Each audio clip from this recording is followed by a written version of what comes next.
premier chant, chapitre 4, verset 25. Om Namo Bhagavate Vasudevaya.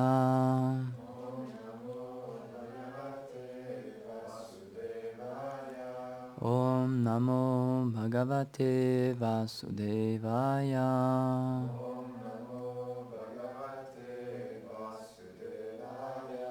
Om Namo Bhagavate Vasudevaya.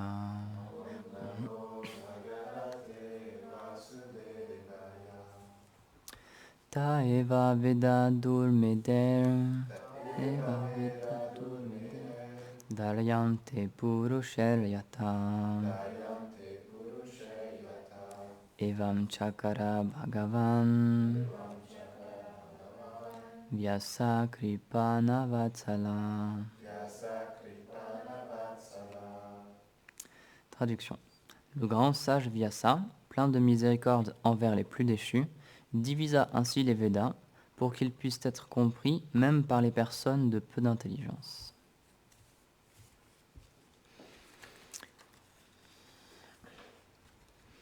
Om Ganati Mirandasya Gyananjala Shalakayam Chakshurunmilitam Yena Tasmai Shri Gurave Namah. Shri Krishna Chaitanya Manobhishtam Stapitam Yena Bhutale Svayam Rupa Kadamayam Dadati Svapadam Chikam. Jai Shri Krishna Chaitanya Prabhu Nityananda Shri Advaita Gadadhar Shivasadi Gaura Bhaktavrinda. Hare Krishna Krishna Krishna Hare Hare Hare Rama Rama Rama Hare Hare. Vanchakalpatarubhyascha kripa sindhubhya eva cha patitanam pavanebhyo vaishnavebhyo namo namaha. Namo Vishnupadaya Krishna Prasthaya Bhutale Srimate Bhaktivedanta Swamini Tinamine. Namaste Sarasvati Deve Gauravani Pracharine Nirvishesha Sunyavadi Paschatya Deshatarine. Donc c'est un verset intéressant du Srimad Bhagavatam où c'est expliqué que Vyasadeva, donc la personne qui a énoncé tous les Védas, qui a été mise en pouvoir par le Seigneur, c'est expliqué que c'est un Sakyavesh avatar aussi, que c'est une personne qui a été mise en pouvoir par le Seigneur pour pouvoir mettre en écrit les Védas. Ce qui en sanskrit veut dire le savoir, la connaissance. Et donc dans ce verset, c'est expliqué que par miséricorde envers les plus déchus, il les a divisés, il les a arrangés pour qu'ils puissent être compris même par les personnes de peu d'intelligence. Donc on voit ici que le but des Védas, le but du savoir, c'est d'acquérir la connaissance spirituelle, et ce même pour les personnes les plus déchues, les personnes qui ont le moins d'intelligence.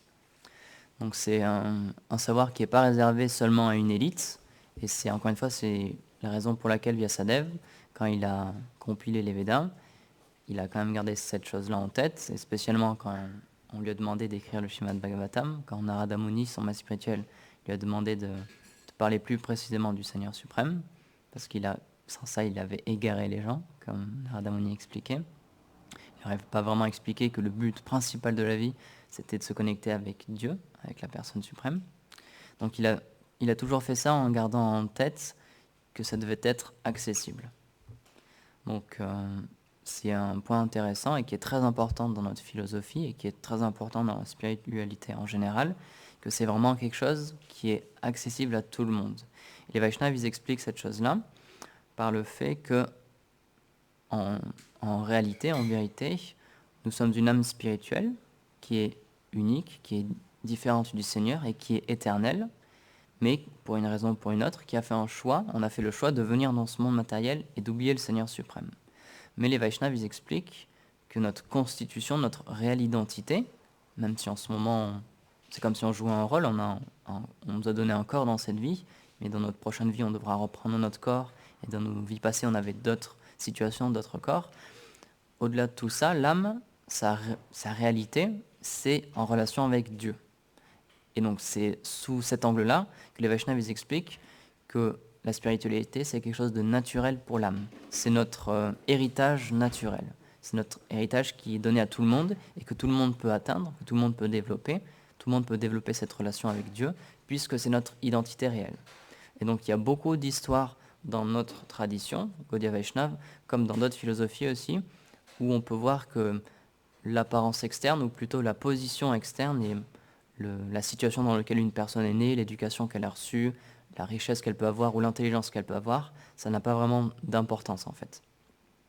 Donc j'ai lu quelques petites histoires, donc j'aimerais vous partager quelques histoires de notre tradition et d'autres traditions spirituelles aussi, qui sont authentiques, et qui montrent vraiment ce point-là, que l'apparence externe et la situation externe n'influent pas vraiment sur notre réalité, en fait, sur la recherche spirituelle.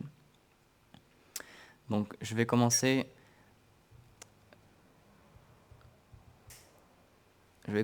par ordre chronologique. Donc je vais vous parler de plusieurs histoires dans d'autres traditions que la tradition Gaudiya Vaishnava. Donc pour commencer, j'ai trouvé une histoire vraiment très intéressante donc là on est en Orient. On est dans la ville de Balkh, donc c'est ce qui aujourd'hui ça appartient à l'Afghanistan. Et donc il y a une personne qui est née dans une famille royale. Donc il s'appelle Ibrahim ibn Adam, ou alors Ibrahim Balkhi, parce qu'il est né à Balkhi. Donc c'est un prince qui est né dans une famille royale extrêmement riche. Parce qu'il faut savoir que les Perses, c'est une culture, donc il est né, ce qui à l'époque était la Perse, c'est une culture où ils avaient beaucoup beaucoup d'argent. Parce que historiquement, c'est un des premiers endroits où les rois locaux ont instauré un système d'impôt avec de l'argent. Avant, c'était plutôt un impôt avec des services qui étaient rendus pour le roi ou qui étaient donnés au roi. Et les Perses, ils ont eu cette intelligence, l'idée de faire un système de monnaie. C'était un des premiers royaumes à investir dans un système de monnaie. Et surtout de demander un impôt à tous les citoyens sous forme de monnaie. Du coup, ils avaient énormément d'argent. Donc, c'était des royaumes extrêmement riches. Et donc, cette personne-là, ce prince-là, il est né dans une famille royale, donc il allait devenir le roi, et il était vraiment dans une famille extrêmement riche. Il y a des descriptions qui sont données, il avait des centaines de milliers de chevaux, il avait des serviteurs, un palais avec des joyaux incrustés dans toutes les pièces, etc. C'était vraiment quelqu'un de très très riche. Donc lui, il est né à peu près en 730 de notre ère, 730 après Jésus-Christ. Et donc il a commencé à vivre sa vie de prince et ensuite de roi. Mais à un certain moment, il y a eu quelques petites histoires qui sont arrivées dans sa vie et qui l'ont un petit peu chamboulé.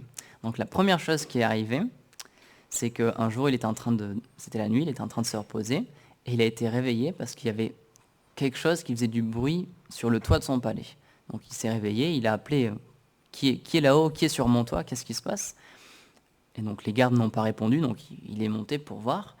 Et là, il y a quelqu'un qui lui a dit « vous inquiétez pas, je suis juste un marchand et je cherche mon chameau. » Alors, il a dit « mais tu es complètement fou, pourquoi tu cherches un chameau sur le toit d'un palais? Tu vas pas pouvoir trouver un chameau ici. » Et donc il a dit « tu penses que je suis fou? Pourtant, toi, tu te dis saint d'esprit, mais tu cherches la spiritualité dans un royaume et dans un attrait pour la luxure complètement déraisonné. » Et après, la personne, elle a disparu.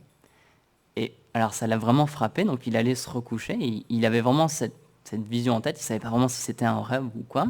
Donc le lendemain, il s'est réveillé, il avait toujours cette chose-là qui s'était passée, et donc il a continué quand même à faire sa journée. Et à un moment, il y a quelqu'un qui a fait irruption dans son palais, même les gardes avaient peur de lui, il est vraiment rentré en courant, en bousculant tout le monde, et il a crié « Qui est le propriétaire de cette auberge ?»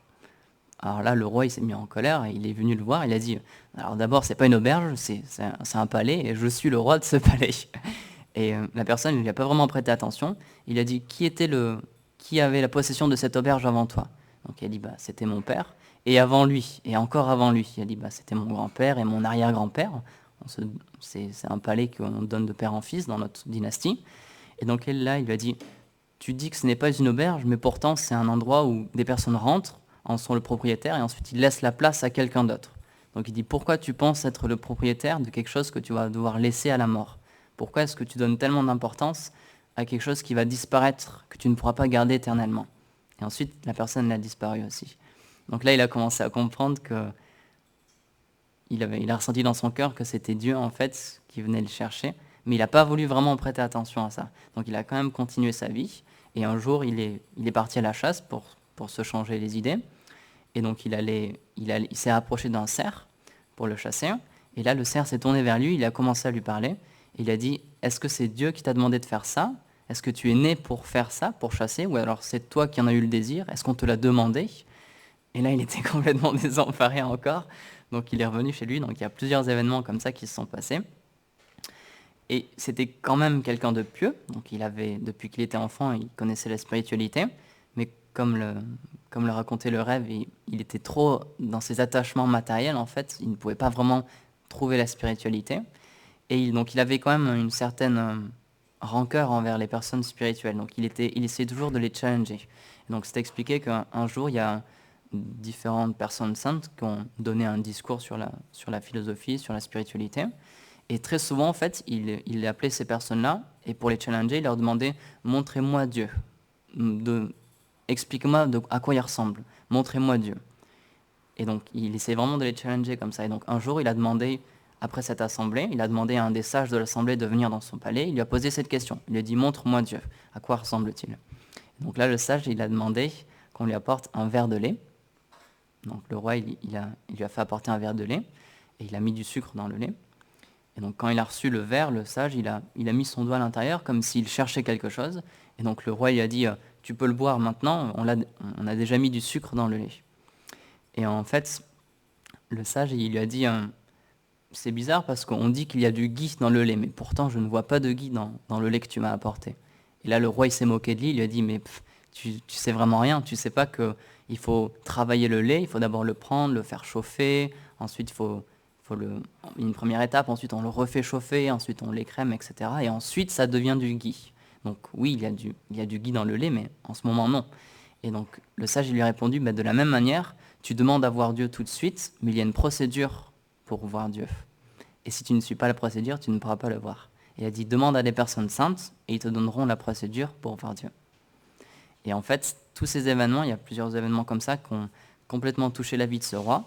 Et donc en fait, peu de temps après ça, donc j'ai pas la date exacte, mais peu de temps après ça, donc on est au 8e siècle à peu près, il a complètement délaissé son royaume et il est devenu un ermite en fait. Il avait plus aucune possession et il a pris refuge dans la spiritualité complètement. Et c'est un des premiers sages soufis de la tradition soufie en fait.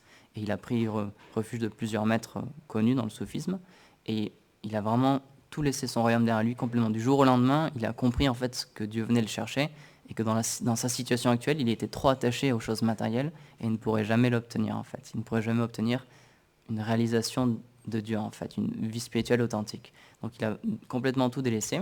Et donc il y a plusieurs personnes qui ont donné sa biographie. Il y a Rumi aussi, qui est un des principaux saints de la tradition soufie, qui est né aussi à Balkh, dans la même ville, quelques temps après, qui a fait une autobiographie avec beaucoup, beaucoup d'histoires de cette personne-là.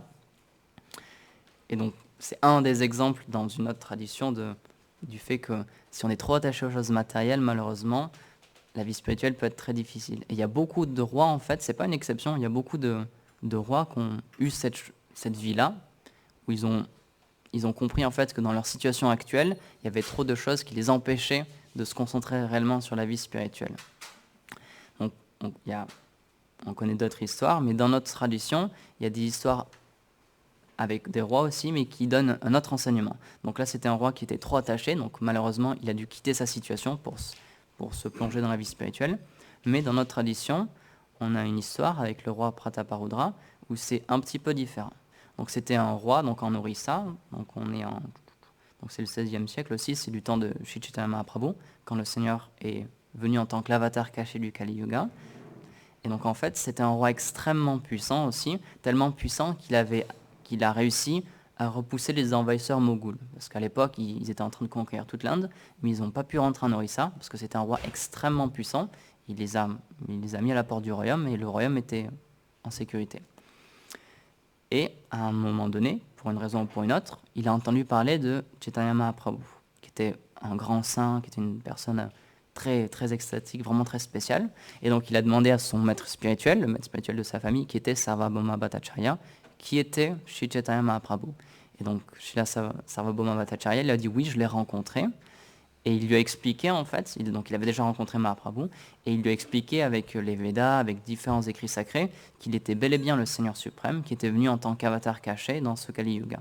Et donc quand il a appris ça, le roi tout de suite, il a voulu rencontrer cette personne, parce que c'était quelqu'un de très pieux quand même, donc il a vraiment voulu rencontrer Chaitanya Mahaprabhu. Et donc il a dit, s'il te plaît, amène-le tout de suite ici dans mon palais. Et donc il a dit, malheureusement, là il est parti, il est en voyage dans l'Inde, donc il n'a pas pu rester dans la ville.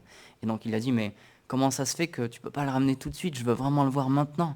Et donc il dit, c'est le Seigneur suprême, donc il fait ce qu'il désire. Donc je ne peux pas le contraindre à quoi que ce soit. Il faut que tu attendes qu'il revienne de son voyage. Donc le roi, il a patiemment attendu.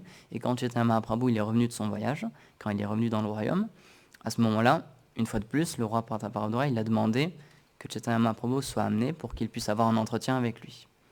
Et donc, il y a certaines personnes qui sont allées voir Chaitanya Mahaprabhu, qui lui ont dit « le roi voudrait te voir ». Et donc, Chaitanya Mahaprabhu, il a voulu donner un enseignement pour le roi et pour nous, en fait, aussi. Il a répondu « je suis un sannyasi, donc j'ai pris l'ordre du renoncement, je suis quelqu'un qui vit vraiment avec le strict nécessaire, et donc je refuse de voir quelqu'un d'aussi égoïste qu'un roi, qui dispose tout un royaume juste pour son simple plaisir. » Il dit « je ne veux pas voir un tel genre de personne, je n'ai rien à faire avec ce genre de personne-là. » Donc, ces propos ont été rapportés au roi, et donc le roi, quand il a entendu ces choses-là, tout de suite, il a dit « d'accord, si, parce que j'ai un royaume et parce que j'ai une haute fonction, je ne peux pas voir cette personne sainte, je ne peux pas voir le Seigneur suprême, alors je veux délaisser tout mon royaume. » Il était prêt à partir, il a commencé à expliquer tout ce qu'il allait faire. Il a dit « je vais simplement me vêtir d'un vieux habit, je vais mendier ma nourriture tous les jours, je vais dormir dehors, etc. Si ça m'empêche de voir le Seigneur suprême, alors je délaisse tout mon royaume. » Et juste avant qu'il fasse ça, Chaitanya Mahaprabhu, il a été satisfait, donc il est venu le voir. Il a dit non, tu peux garder ton royaume. Et en fait, il a voulu faire ça pour montrer au roi, mais surtout pour nous donner un exemple à nous, qu'en fait, la situation externe, d'un autre côté, si on l'engage dans une pensée spirituelle sincère, dans une dévotion sincère, on peut garder ce qui nous a été donné. Donc en fait, il a demandé au roi de garder sa position de roi. Il ne lui a pas enlevé, il aurait pu accepter qu'il devienne un mendiant. Il a dit non, je veux que tu gardes ta position de roi. Et ensuite, il est devenu un roi vraiment très, très, très porté sur la spiritualité. Il aidait beaucoup son peuple, il a fait beaucoup j'ai plus les détails en tête, mais il a créé beaucoup de facilités au niveau économique, etc., pour que de la nourriture soit offerte aux brahmanas, pour que de la nourriture soit offerte aux mendiants, etc. Il a vraiment fait des actes pieux très, très grands. Et en fait, il a dédié sa vie de roi, mais avec une très forte spiritualité. Donc là, c'est un autre exemple aussi, où on voit que si un roi il est sincère et qu'il engage ce qu'il possède, donc son royaume, ses richesses surtout, etc., pour satisfaire le Seigneur suprême dans un service à Dieu, en fait, il peut garder cette position et ce ne sera pas embêtant. On a plusieurs autres exemples aussi du temps de Chaitanya Mahaprabhu, donc c'est parce que c'est ce qui est le plus proche de nous. Donc c'est les personnes qu'on a appelées les 6 Goswamis, donc c'est 6 personnalités, vraiment 6 grands saints, qui étaient extrêmement versés dans les Écritures aussi, qui ont rejoint le mouvement de Chaitanya Mahaprabhu pour l'aider dans son partage de la philosophie et du Gaudiya Vaishnavisme. Et donc il y a plusieurs d'entre eux qui ont une histoire un peu similaire, qui sont nés dans des familles extrêmement riches et qui ont complètement tout délaissé pour la spiritualité, pour montrer que la spiritualité, c'est beaucoup plus nourrissant et c'est beaucoup plus enrichissant que tout ce qu'on peut avoir matériellement. Donc il y a 2 exemples, enfin, on va dire 3 exemples. Donc il y a l'histoire de Rupa Goswami et Sanatana Goswami, qui étaient 2 frères.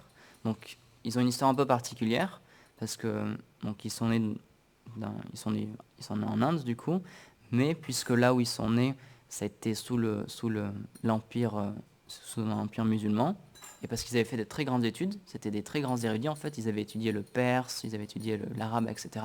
Ils ont été engagés de force dans le service du royaume, puisque c'était des personnes extrêmement qualifiées, extrêmement compétentes.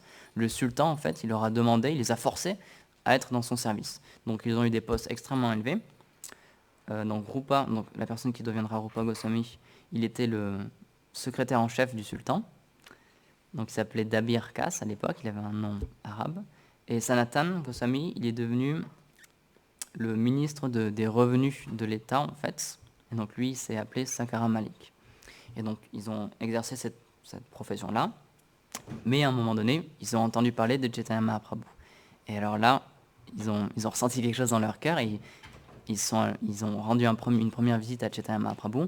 Et tout de suite, ils ont voulu abandonner toute leur position, toute leur richesse, toute leur vie en fait, pour se rapprocher du Seigneur suprême, parce qu'ils ont compris que c'était vraiment le Seigneur suprême. Et donc, ils ont voulu abandonner leur vie complètement à son service, dans un pur service d'amour.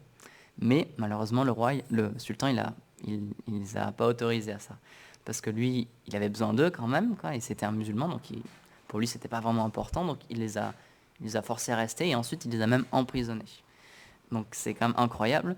Et il y a un point qui est très intéressant, c'est que du coup, ils avaient quand même beaucoup d'argent, et donc Sanatan Goswami, en particulier, il s'est servi de cet argent, donc c'était 10 000 pièces d'or, je crois, quelque chose comme ça, pour en fait soudoyer les gardes de la prison pour le laisser partir. Donc il était prêt à absolument laisser tout son argent, à tout laisser derrière lui en un claquement de doigts, juste pour rejoindre le Seigneur suprême. Donc il y a cette histoire-là. Ensuite, il y a aussi... Bon, donc... Ils étaient musulmans au départ. hmm, non, ils étaient pas musulmans, mais par contre, ils sont nés dans une famille de brahmanas. Mais ce qui est intéressant, c'est que du coup, quand ils ont été employés par le sultan de force, ils ont été rejetés par toutes les communautés brahmaniques. Ils ont dit, c'est plus des brahmanas. J'avais lu ça sur internet. Mais...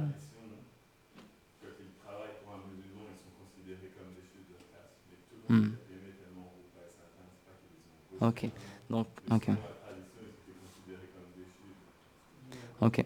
Donc Yashodollah, il explique. Donc en fait, puisqu'ils ont été employés de force contre leur gré, mais puisqu'ils ont été employés par un musulman, au niveau de la vision du système de caste, ils étaient plus considérés comme des brahmanas. Même si les brahmanas locaux les acceptaient toujours, parce qu'ils savaient que c'était des personnes très érudites et qu'ils étaient très appréciés, ils ont perdu, entre guillemets, leur statut de brahmana, on peut dire. Et donc ils ont changé de nom aussi, donc c'était pas leur nom de naissance, on ne connaît pas vraiment leur nom de naissance, je crois, il n'y a pas vraiment de détails, mais donc ils ont pris des noms musulmans, et ensuite, ils ont encore délaissé toute cette chose-là pour rejoindre le mouvement de Mahaprabhu. Donc il y a aussi un autre Goswami qui est une histoire un peu similaire aussi, donc c'est Raghunath Das Goswami. Donc lui, il est né dans une famille de propriétaires terriens, donc des personnes qui avaient des terres, et donc son père c'était Govardhan Das de Saptagram, et s'expliquait que c'était des propriétaires terriens extrêmement riches. C'était pas juste des petits propriétaires, c'était vraiment des grosses familles qui avaient énormément d'argent. Et en fait, dès sa plus tendre enfance, il a montré très très très très peu d'intérêt pour la vie matérielle, pour les plaisirs matériels en fait. Il était très porté sur la spiritualité, à tel point en fait qu'à 19 ans, il a tout laissé et il est parti rejoindre aussi Chaitanya Mahaprabhu. Donc là aussi, ses parents, ils étaient un peu déçus de cette chose-là, parce qu'ils voulaient vraiment qu'ils reprennent la famille en fait, qu'ils reprennent l'argent, etc.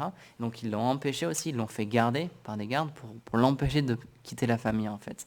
Mais par divers subterfuges, il a quand même réussi à partir et à rejoindre Chaitanya Mahaprabhu. De nos jours aussi, il y a une histoire qu'on avait racontée il n'y a pas longtemps. Il y a un disciple de Srila Prabhupada, il y a une histoire un peu similaire aussi. C'est un des descendants de Ford, donc c'était quelqu'un qui avait énormément d'argent. Il a rencontré aussi les dévots, il a rencontré Srila Prabhupada aux États-Unis, etc. Donc il a rejoint son mouvement. Et son père, en fait, il lui a proposé de la même manière beaucoup d'argent. C'était $1 million, quelque chose comme ça, je ne sais plus. Il lui a proposé énormément d'argent pour qu'il revienne dans la famille, qu'il reprenne l'entreprise de famille et qu'il laisse la vie spirituelle. Ce à quoi il a répondu catégoriquement non. Il a dit qu'il était pleinement satisfait en fait dans sa vie spirituelle. Et donc Srila Prabhupada, c'est un exemple qu'il a repris plusieurs fois dans ses classes. Et il était très satisfait de ça. Il a dit, regardez, c'est une personne qui a rejeté une somme d'argent énorme parce qu'il a compris, il ressentait qu'il était plus satisfait avec une vie spirituelle authentique qu'avec tout l'argent que ce monde pouvait lui offrir. Ah ouais? Ah, c'est pas un Barish? Ah, c'est Giriraj Maharaj. Oui, pardon. C'est l'histoire, c'est Giriraj Maharaj. C'était le père de Giriraj Maharaj qui lui a proposé cette somme-là. Et donc, c'était $1 million. Ouais, c'est ça. Et de l'époque, donc c'était. Maintenant, je ne sais pas ce que ça représente, mais c'était vraiment, c'était quelque chose d'énorme pour l'époque. Et du coup, Donc, il a refusé et Prabhupada il était très satisfait de cette chose-là et il a souvent cité l'exemple de Giriraj Maharaj. Il a montré que tout l'argent du monde, ça ne pouvait pas acheter ce qu'il recevait dans sa vie spirituelle en fait. Donc il y a beaucoup d'exemples de cette manière-là. Il y a aussi un autre exemple, je voudrais parler un peu de Srila Bhaktisiddhanta Saraswati Thakur Prabhupada. Donc lui c'est un exemple plutôt avec la connaissance. Donc c'était quelqu'un d'extrêmement érudit, c'était quelqu'un qui était, très très tôt il a ouvert une école même de sanskrit, il a fait plusieurs magazines, c'était considéré comme un des meilleurs astrologues aussi de son temps. Et donc il était vraiment considéré comme quelqu'un de très érudit. Il était demandé partout. Tout le monde demandait à ce qu'il écrive dans les journaux ou alors à ce qu'il participe à différentes conférences, etc. Et donc lui, il était vraiment intéressé dans la vie spirituelle. Et donc son père, Srila Bhaktivinoda Thakur, il lui a demandé de prendre initiation dans notre philosophie, la philosophie Gaudiya Vaishnava, d'un maître spirituel bien spécifique, de Srila Gaur Kishore Das Babaji Maharaj. Et en fait, Srila Gaur Kishore Das Babaji Maharaj, ce qui est intéressant, c'était qu'il était illettré. C'est expliqué qu'il ne savait pas lire et il ne savait pas écrire. Et donc il y a un contraste complet avec Srila Bhaktisiddhanta qui était quelqu'un d'extrêmement érudit. Donc Srila Bhaktisiddhanta, il allait demander, en suivant l'instruction de son père, il allait demander l'initiation spirituelle de Srila Gaur Kishore Das Babaji Maharaj et il a refusé. Il a dit « Je suis quelqu'un de complètement illettré et toi tu es quelqu'un de si érudit et je ne peux pas te donner l'initiation, c'est pas possible. » Et donc c'est des associés du Seigneur, donc c'est des histoires pour nous enseigner certaines choses. J'ai écouté une classe d'un disciple de Prabhupada qui expliquait que c'est vraiment une histoire parlante pour nous, pour montrer que même si à l'époque, Srila Bhaktisiddhanta, dans la société, il était considéré comme quelqu'un de très important, de vraiment très qualifié, tout le monde voulait son association, tout le monde voulait son aide, tout le monde voulait vraiment être avec lui, faire des choses avec lui. Son futur maître spirituel, puisqu'il a montré cette chose-là, en fait, il l'a refusé. Il a dit « tu es trop érudit », en fait. Et donc, ça a montré à Srila Bhaktisiddhanta, mais surtout, ça nous a montré à nous qu'en fait, peu importe ce qu'on a matériellement, même si on est la personne la plus érudite de notre temps, c'est pas non plus une qualification spirituelle. Donc, ensuite, il a vraiment plaidé, avec tout son cœur, il a vraiment demandé à Srila Gaur Kishore Das de l'initier. Donc, d'une manière ou d'une autre, il a réussi à conquérir le cœur de son maître spirituel, mais c'était pour montrer que même quelqu'un qui est extrêmement érudit, c'est pas vraiment une qualification.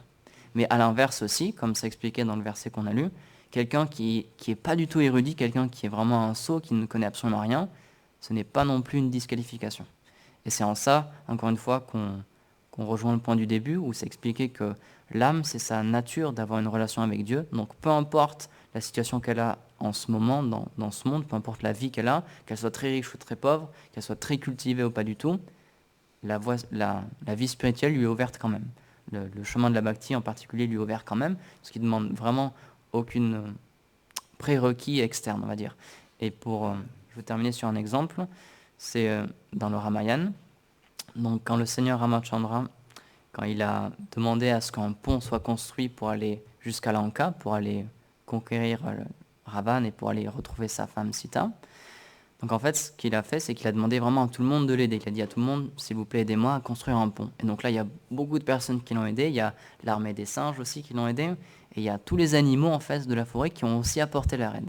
Et donc c'est intéressant, parce que les Vaishnavas, ils expliquent qu'à un moment, donc Hanuman, qui était un singe très très puissant, il portait des montagnes entières, donc il portait beaucoup de rochers comme ça, il amenait les rochers pour faire le pont, et sur le chemin, il a croisé une petite araignée qui avait juste un petit grain de sable, une petite pierre dans les mains. Et donc là, il s'est arrêté, il a dit « Pousse-toi de mon chemin, tu me gênes là en fait, faut que j'aille porter ce gros rocher jusqu'au pont. » Et donc Ramachandra, il a vu ça, donc le Seigneur, il est arrivé sur les lieux, il a dit « C'est pas correct ce que tu fais, Hanuman, parce que cette personne-là, cette araignée, elle aide avec tous ses moyens. Toi, tu aides avec tous tes moyens, et elle aide avec tous ses moyens. » Il a dit, ce qui est important dans la vie spirituelle, ce que je regarde moi, c'est la manière dont une personne fait une action, et par rapport à elle, qu'est-ce que ça lui demande. C'est la sincérité qui est vraiment la seule chose vraiment importante. Peu importe extérieurement ce que tu fais, c'est vraiment la sincérité que tu as dans ton cœur et l'amour que tu as dans ton cœur que je vais apprécier dans cet effort-là. Et donc, notre voie spirituelle en particulier, dans le Bhakti Yoga, c'est vraiment un point qui est essentiel, qui est expliqué. Peu importe la situation matérielle qu'on a, peu importe l'argent qu'on a, peu importe des moyens qu'on dispose, la seule chose qui intéresse le Seigneur, c'est vraiment ce qu'on a dans notre cœur. Et on peut faire un point aussi, c'est que puisqu'il est le Seigneur suprême, tout lui appartient. Donc la seule chose qu'on peut faire, c'est lui redonner quelque chose qui lui appartient déjà. Si on veut offrir quelque chose au Seigneur, c'est déjà quelque chose qui lui appartient à lui, puisque dans ce monde, tout lui appartient. Mais par contre, ce qu'on peut vraiment lui offrir et qui est unique à nous, c'est nos sentiments et notre cœur. Vraiment ce qu'on a au fond de notre âme, ça c'est quelque chose qu'on peut lui offrir. C'est pour ça que dans la Bhagavad Gita, c'est expliqué que le Seigneur, il explique, Krishna l'explique, offre-moi une feuille, une fleur, etc. avec amour et dévotion et je l'accepterai. Donc peu importe l'offrande, même si c'est une simple feuille ou une simple fleur, il n'y a pas besoin que ce soit un plateau en or, etc. Si c'est simplement quelque chose qui est fait avec le cœur, alors le Seigneur, il acceptera. Donc on a toutes ces histoires dans d'autres traditions et aussi dans notre tradition Gaudiya Vaishnava. On voit que peu importe vraiment l'aspect externe, c'est vraiment ce qu'il y a dans le cœur d'une personne qui va attirer le Seigneur. En fait, le Seigneur, il explique que c'est la dévotion qui l'attire. Donc si on est sincère dans notre vie spirituelle et si on suit les instructions de notre maître spirituel, qui est expert à nous engager, qui est expert à engager ce qu'on a extérieurement, nos tendances extérieures, nos possessions, etc., et qui petit à petit va réveiller dans notre cœur ce sentiment de service envers le Seigneur, alors de cette manière-là, on pourra le satisfaire et on pourra l'attirer. Parce qu'on ne peut pas acheter le Seigneur, comme avec l'histoire du roi, on ne peut pas l'acheter. C'est vraiment avec notre cœur qu'on pourra le faire venir, en fait, l'attirer. Donc voilà, est-ce qu'il y a des commentaires? Jai Srimad Bhagavatam ki Jai.